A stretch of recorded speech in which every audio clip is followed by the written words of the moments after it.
Привет, парни! Хочу вам рассказать про сверчок бардачка Volkswagen Tiguan 2019 года выпуска. Этот сверчок меня беспокоил, месяца 3 искал его и не мог найти. По плохой дороге или по гребенке, когда едешь, либо асфальт плохой, издавался сверчок в районе бардачка.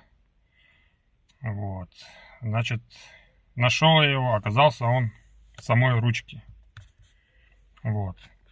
Был люфт ручки небольшой, и по кочкам, когда едешь, она вибрировала маленько и издавала такой приличный звук.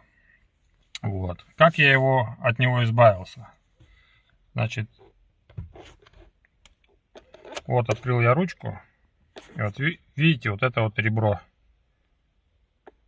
Наклеил сюда антискрип в виде квадратика, только с противоположной стороны, снизу.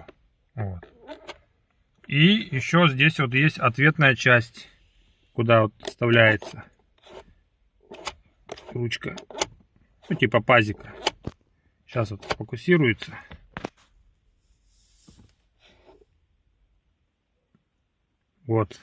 Там я широкую ленту наклеил. И все. Этот сверчок я победил.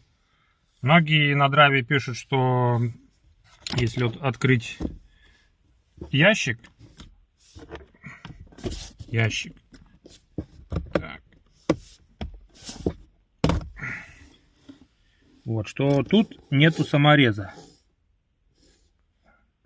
Но это я еще в первые месяцы, как только Tiguan приобрел, крутил саморез. Он не издавал никаких сверчков.